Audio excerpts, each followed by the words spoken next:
Okay, this is the engine bay inspection of the 2014 Toyota Avalon. Right away, there's a high up amount of dirt deposition. I hesitate to say kind of aluminum oxidation. You rub on this and it seems to largely come off like a powder, but the pattern here implies coastal environment, salty environment. That's confirmed by these strut hats right here. So this is really high up on the vehicle. So what that tells me is this vehicle has lived in a high moisture environment.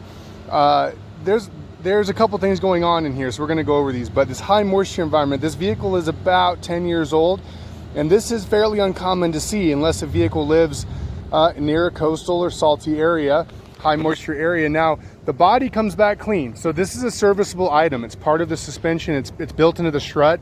Toyota is known for making very rust resistant, very good the good metallurgy and painting and coating in their vehicles. So I didn't document rust anywhere else in the vehicle. So fortunately, this is a serviceable item, but definitely this is real high up on the vehicle. So I want that documented.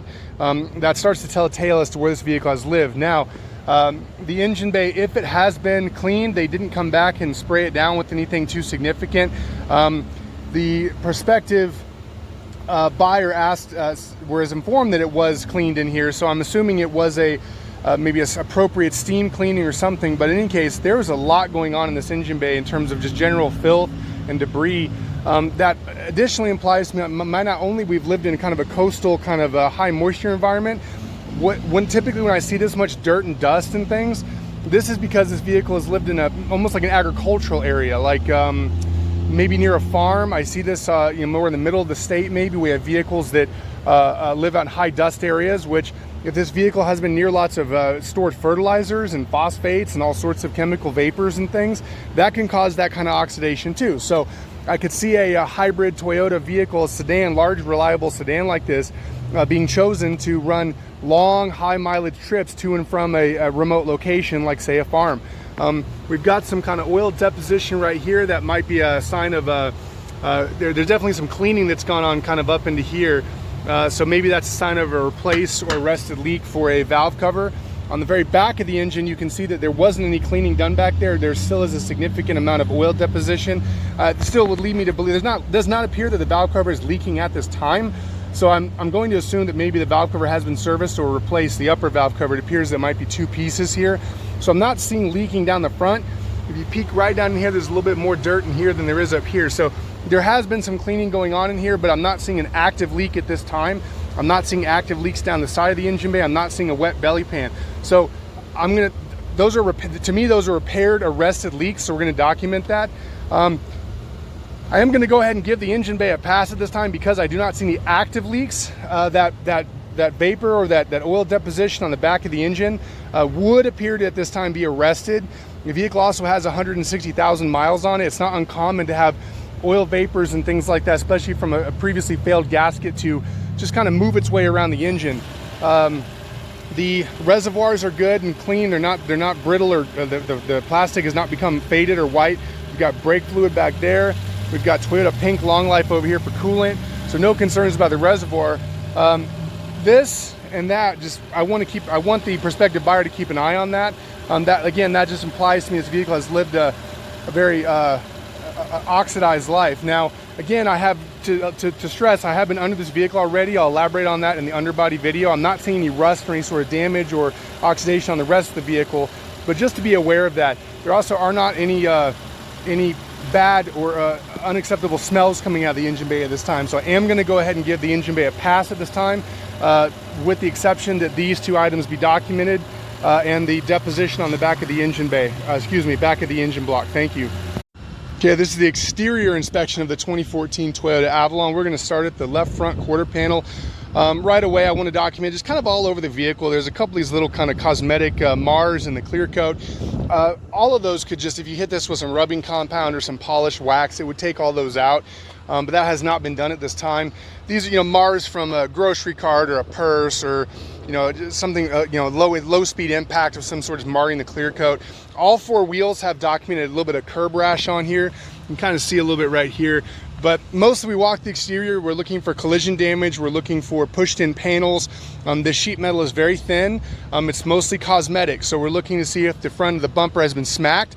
and it's pushed this panel back up here into these gaps. We're also going to inspect this gap right here, because when the bumpers come on or off, or the brackets underneath get tweaked from an accident, when you reinstall them, they tend to rub and start peeling paint off, and it's very, very hard to hide that, because when you install it, the act of installing it damages it. So right away, we're not seeing any of that right here. We're going to walk the quarter panel. We're going to come up to A pillar, looking for square and true, gets a pass. Walking back to B pillar, gets a pass. This whole time I'm looking for differences in metallic flake or any sort of orange peel or mistexturing on the paint, saying that maybe a panel has been painted. Walking to the C pillar here, gets a pass. Following bumper cover back around here, that gets a pass. Following the trunk line, that gets a pass. We're gonna go ahead and pull in this bumper cover. There's some, luggage scrapes and things like that in and out of the trunk. Pretty common. We're gonna pull on the bumper cover here, make sure that the clips are attached. Follow around here, the bumper cover panel, make sure that most of the time when there's a failure on a clip, it's right here. So you pull on this. If this was broken, this would kind of bend out all the way. This deflection is pretty typical. That's a normal mount. But if there's a broken clip in here, this thing would fold out all the way. So I'm not seeing that. Come down here, pull, no problems there. Some more curb rash right there. Going to C pillar, passenger side, square. B pillar, square. A pillar, square. Following around, checking again, metallic flake and texture differences, orange peel, not seeing any of that. Checking for bumper cover, any sort of paint misalignment on the front plastic bumper cover, nothing there.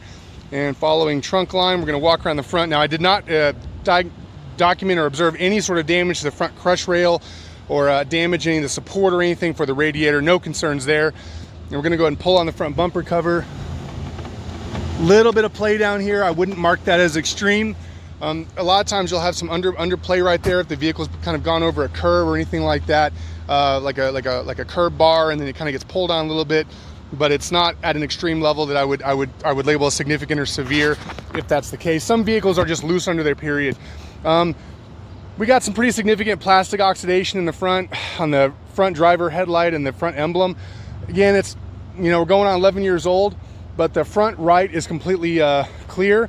So this tells me one of two things: either a lamp has been replaced, or just the angle the vehicle has been parked at. A lot of times, if someone's parking spot in their driveway or whatever it may be, the sunlight angle is just, it never gets to that lamp. So it would kind of come in this way and kind of go over the car and never get into that lamp. Coming around the vehicle, so looking, that's all the way back 360. We're gonna go ahead and give the vehicle a pass. Exterior gets a pass. Thank you. All right, this is the undercarriage inspection of the 2014 Toyota Avalon. So right away, I want to document there is a significant amount of dust, kind of dirt cake kind of under here, not packed in like it lived at a mine. Like I have actually seen in underbodies of some certain mine trucks and quarry trucks. It'll be real caked and packed in there, but there is a fairly significant coating of just kind of farm dust and field dust is all under this vehicle. So kind of further kind of deepening the story, the possibility this vehicle has lived its life largely in a more rural environment, and again, maybe mid-state or upstate or something where there's just a lot of more agricultural going on. Again, not a big concern, not seeing rust here. My concerns with that would be that any of that dirt would retain moisture or salt or anything like that. So I'd strongly recommend that the buyer get the underbody of this vehicle washed. A lot of detailed body shops will offer that service. I want all this gone, because all it's going to do is kind of hold things, it's like talc powder. It's just going to hold moisture and things like that against the vehicle. So and then over time, if that dirt and debris gets into bushings and gets into rubber componentry, everything's going to squeak. It's going to creak and squeak and groan, and even though nothing has failed, it's not going to be an enjoyable driving experience. But otherwise, per Toyota's metallurgy and coating, I'm not seeing any rust under here whatsoever, not seeing any damage, not seeing any high centering. I almost never find rust, any significant rust on Toyotas. They really do invest in their underbody coatings and their body coatings in general at factory. So walking the back of the vehicle, looking to see what we can see for exhaust. There's some aero under here for quiet and for fuel economy. Exhaust looks good. Looking at fuel, there's a belly pan, kind of a fuel guard pan under here. That looks good. Apologize, it's pretty sunny out here, hard to see. Looking at the canister exhaust system back here, that looks good, no rust on that. Coming around to passenger rear, we've got the high voltage lines for the battery. I can see those, there's no damage to those. So the high voltage battery is in the back of the vehicle. Walking the vehicle, coming up passenger side, looks pretty good over here. Coming up to looks like the secondary cat, very large secondary cat. runs under the vehicle. So be aware. I would be aware. Don't try to limit. Be aware where you're parking this vehicle. Hybrid vehicles have a lot larger emission systems for their catalytic converters and things, typically just to meet hybrid standards and green fuel standards. There's a lot of value in those, so pay attention to the catalytic converters here. In terms of where you don't want anybody taking those. So we're moving up to the front of the vehicle, checking for subframe damage or scrapes, not seeing anything. Moving around to front exhaust, looking, I can actually see the oil pan. It would appear it's dry. I'm not seeing any drips or any shinies on there, implying that there's leaks. Moving over to the ECT portion of the engine, nice and dry over here. There's not a lot going on the eCVT transmissions here. It's a very simple, elegant design. There's not a lot of fluids or movement around there. There's a cooling fluid and some lubricants, but much more limited than the traditional transmission. Underbody gets a pass. I'm going to go ahead and include on this video that wasn't on the exterior video with the wheels. These are winter tires. You can still see there's lots of significant siping on them. We're going into summer now. Buyer needs to be aware these tires need to come off, otherwise they're going to be trashed by the end of summer. They're going to be worn out. So otherwise the underbody gets a pass. Thank you. All right, this is the interior inspection of the 2014 Toyota Avalon. Right away, no signs of abuse, no signs of neglect, no components damaged or missing. Looking under the seats, following hands along the seat cracks, not finding milkshake spills, stickiness, French fries, things like that. There is a bit of a flattening on the pad here when people slide in and out. For 160,000 miles and being 11 years old, this material, this leather, is in surprisingly good condition. You can see that the piping, the stitching here is pretty dirty. That's indicative of the mileage and maybe even the dust that we noticed on the outside of the vehicle getting into the stitching. You can see on other parts of the vehicle the stitching is a lot cleaner. Just be aware of that. Going to the back of the vehicle as well, same deal. Didn't find any concerns here. Back of the vehicle has been used. You can see that there's been rear passengers. There's some creasing on the seats here. So there has been some use in the back. You can see a little bit of dirt on the seat belt. So this definitely was a people hauler. People were grabbing this, and you can see the dirt. So it was being used. So it's not just one driver in here. There are mats for this vehicle. They're in the trunk. They're kind of dirty, but they're in good condition. So otherwise, the interior gets a pass. Otherwise, just from the the patina from just the use for the age, no concerns here whatsoever. Driver information system comes back with a green bill of health. Infotainment comes back with a green bill of health, and all driver facing controls come back with a green bill of health. I do want to add two things. One, that this button right here, which it would appear to imply like a under thigh support, I can hear something, but I can't document what it actually does. And then all four windows have a kind of a delay, and it's going to be kind of hard to see, but when you open the window, it kind of vibrates in its track, and it almost is like there's a disconnect between the regulator. And what I think that is the tracks for the window are really dirty. Dust, again, reflected from the outside exterior underbody engine of the vehicle. A lot of dust got in these tracks, and it drags on the windows. So if you roll all four windows down, they all kind of shudder in their tracks. And that, right, I know what that is, and it's because there's dirt and things inside of the window tracks is pulling on the regulator. That puts a lot of stress on the regulators. So you're going to want to get these window tracks cleaned and lubricated. Run some silicone spray or anything around these tracks down into the door.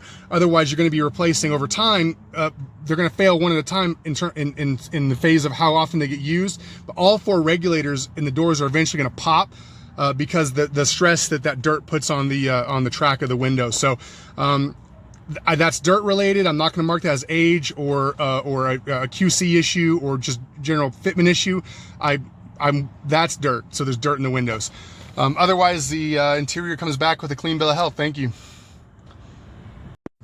Okay, this is the trunk inspection of the 2014 Toyota Avalon. Right away, all four mats. Very nice to see. I'll see lots of dealer trade-ins and things. They're just missing these mats. A couple $100 just sitting right here missing mats. They're in good shape. There's a little bit of kind of heel wear and stuff for the driver. I mean, you're talking 160,000 miles. I'm impressed it didn't go all the way through the mat. In any case, good cleaning on those, you'll be fine. Moving underneath, the tire is here. It has been used. At one point in time, this vehicle must have had a flat. The whole kit has been put back, but there's witness marks all over all the tooling. And then we're down here, we can see some dirt and stuff on the tire. The tire's been out of the vehicle. there's a pretty significant amount of dust down here. Again, reflective of the vehicle's age. Now some shiny bolts up here. Doesn't mean they've been replaced, but you know, I guess we got a shiny bolt right there too. So no concerns with the comparison on that guy. No water, signs of rodent flood, anything like that. Again, dust, just dust everywhere. So just something to be aware of. Even kind of down in there, it's kind of, yep, right there. So just dust everywhere. Dusty. Anyways, the trunk gets a pass. Thank you.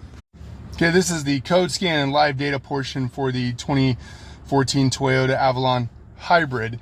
And so right away when we hear the hybrid word, I want to go in here and see what I can see for battery voltage and health. So it looks like we've got, looks to be 17 different battery blocks times 15 to 17 volts. So what I'm going to do is I'm looking for a battery block that's unhealthy. So I'm looking for one that's specifically significantly degraded versus another one. So we just quickly scroll this and see how those battery cells are doing. So no concerns here. Now it's a lithium battery, whatever version that might be, LiPo or whatever, lithium salt battery, whatever the version may be. So it's 11 years old now. Batteries, typically what happens is they lose their ability to hold current or to discharge and charge amperage. So you might have a healthy cell that over time is just going to lose its capacity to retain that charge. So when we talk about voltages just are an expression of what is line pressure, how fast the electrons can flow through the car.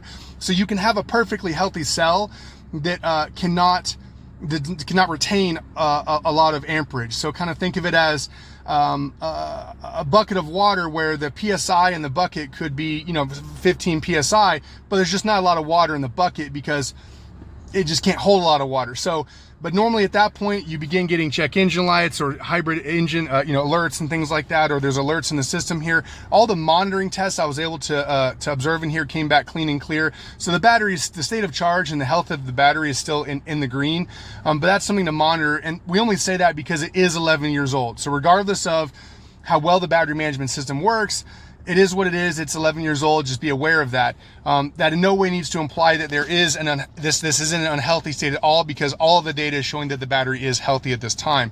We're going to back out of this. We're going to go look at some codes. Now, please bear with me while my tool kind of works its way through here. There's sometimes a delay between the modules. So we're going to go up here. Now this looks like a lot of problems. It's really not. Let's talk about a few of them. So we've got tire pressure monitor. Now that says all 4 tire pressure monitors have the circuit, they failed. Okay, well, we go in here and it'll say historical fault or historical code. What that typically means is that the code has not been cleared, but likely the fault has not come back. So I'll see this when the tire pressure monitor sensors have failed. They have a battery in them. They only last on the outside 6 to 8 years at the very most, and they'll get replaced. And that's indicated by what's on the instrument cluster. So we need to look at this, and we need to look at this, and this is 2 parts of the whole, because just because we see a fault in here does not mean that that the computer is actually upset about it. So if we really had a problem with the tire pressure monitoring system, we would have our tire pressure monitoring light on here. Same with the check engines or body controls or the combination meter instrument cluster. So I'll tell you right now, right, left, passenger, all these rear door motors say historical code circuit high. What does that tell me? Tells me maybe something was unplugged. Maybe at one point in this vehicle's past, one of the door cards have been taken off. Maybe there was a switch failure in the door. You unplug something. The moment you unplug something, you leave the battery on, it's going to set a code. It's going to set a circuit high code, because what that means is the computer's pinging away and not getting anything back. So it's going to scream louder and louder and louder, and eventually it's going to give all the volts, 5 volts, 12 volts, whatever. And if it can't get a return back, it's going to set what's called a circuit high code. So that's what all of these are. We're going to go down here to let's do a couple on the blind spot monitor and the navigation system real quick. But the top portion we're not going to be concerned about.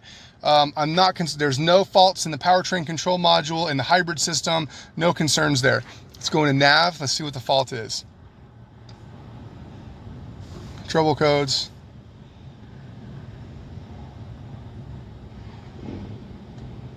Okay, historical. USB device fault. Is that the plug-in for the USB port? Historical. Every code in here is historical. So I'm running out of time on the video. but I'm gonna go, the code scan gets a pass. The live data came back healthy for the hybrid system, and all the codes stored in here, these are all historical codes. I'm not gonna clear any of these out. They're gonna stay here, remain with the vehicle, but just be aware from a technician or inspector's point of view, none of these codes are a concern at this time. So thank you very much. Okay, this is the conclusions video for the 2014 Toyota Avalon Hybrid. So let's talk about it. I don't like how dirty it is. The vehicle's lived its life in a very dirty, dusty environment. I don't like the high oxidation on the strut towers. These are not, I would not classify these as critical things. I just don't want to see it.